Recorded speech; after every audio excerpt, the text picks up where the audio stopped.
तो hello guys, welcome to my YouTube channel. आपका स्वागत है हमारे यूट्यूब चैनल पे, है ना। तो आज हम मांग का नियम को जानने की प्रयास करेंगे, है ना। मांग का नियम किसे कहते हैं, लॉ ऑफ डिमांड किसे कहते हैं, है ना।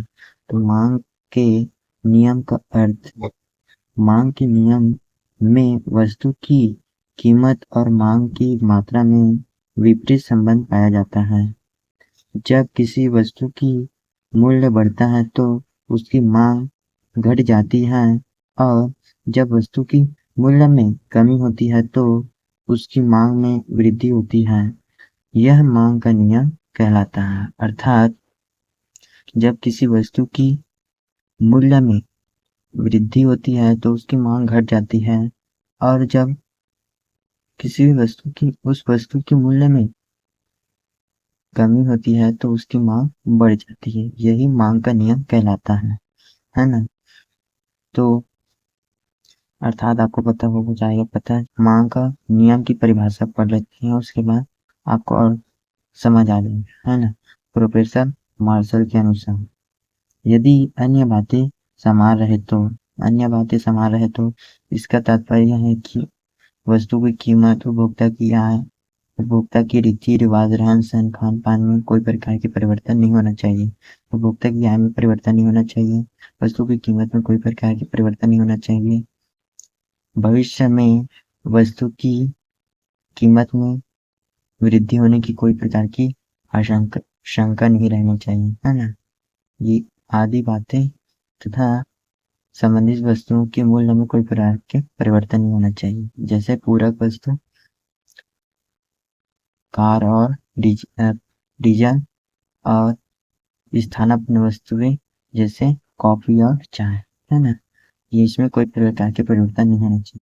किसी वस्तु के मूल्य कम होने पर मांग बढ़ जाती है तथा मूल्य में परिवर्तन होने पर उस वस्तु की मांग में कमी हो जाती है। ये भी यही कह रहा है प्रोफेसर मार्शल। कहते हैं कि जब किसी वस्तु के मूल्य में कमी होती है तो उसकी मांग बढ़ जाती है, तथा मूल्य में वृद्धि होती है तो उसकी मांग घट जाती है ना। यही बात को प्रोफेसर मार्शल बता रहा है। दूसरा परिभाषा देखेंगे प्रोफेसर सैमुअल्सन के अनुसार।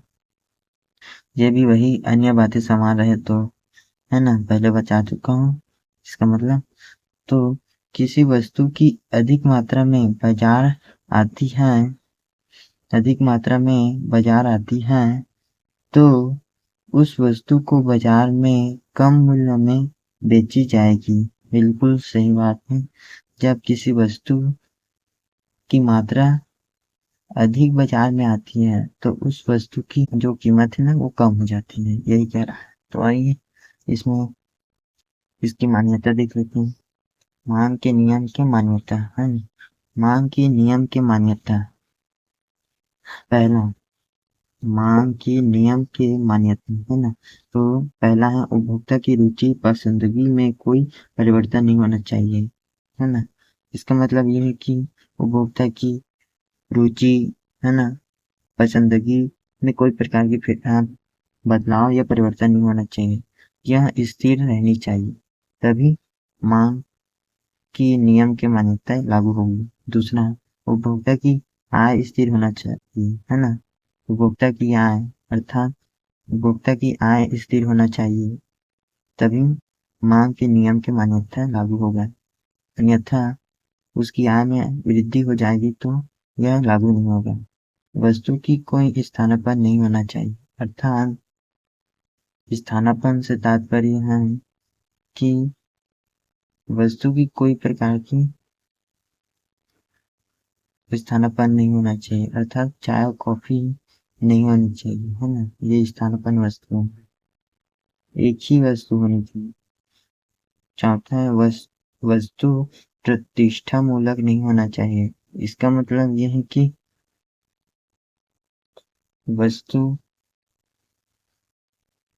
सामान्य मूल्य में मिल जाना चाहिए। उसका अधिक विलासिता वाली पूर्ण वस्तु नहीं होना चाहिए।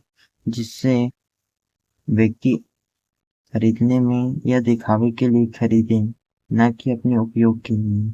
ऐसे वस्तु नहीं होना चाहिए। अन्य संबंधित वस्तुओं में कोई परिवर्तन नहीं होना चाहिए, अर्थात स्थानापन्न वस्तुएं तथा पूरक वस्तुएं। पूरक वस्तुएं वे वस्तु होते हैं जो कार और पेट्रोल जो एक दूसरे से पूरक है, इनकी मूल्य में कोई प्रकार के परिवर्तन नहीं होना चाहिए। दूसरा स्थानापन्न वस्तुएं, जिसे हम प्रतिस्थापन वस्तुएं भी कहते हैं ना, ये भी इन वस्तुओं में भी जैसे चाय और कॉफी, इनमें भी कोई प्रकार के परिवर्तन नहीं होना चाहिए।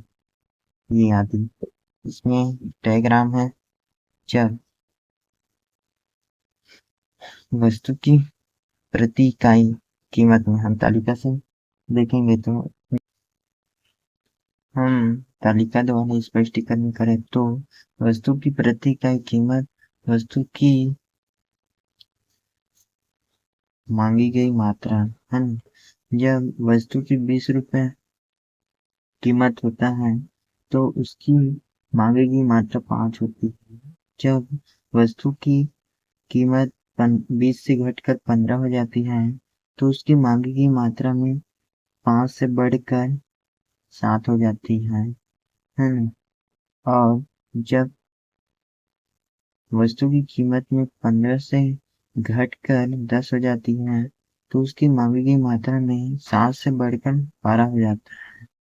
और जब वस्तु की कीमत 10 से घटकर 5 हो जाती है तो उसकी मांगी गई मात्रा में 12 से बढ़कर 20 हो जाती है।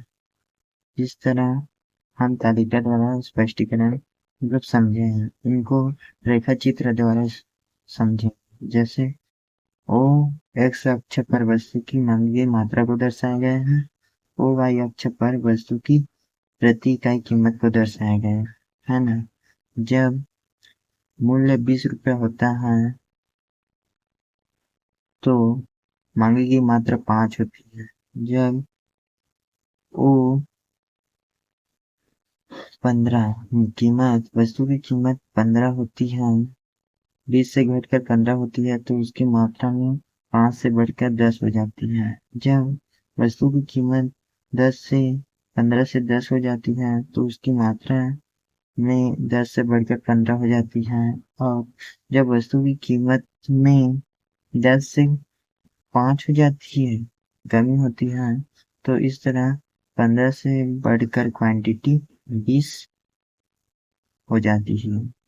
वस्तु की मांगी गई मात्रा में 20 हो जाती है। इस तरह यह डीडी वक्र मांग वक्र है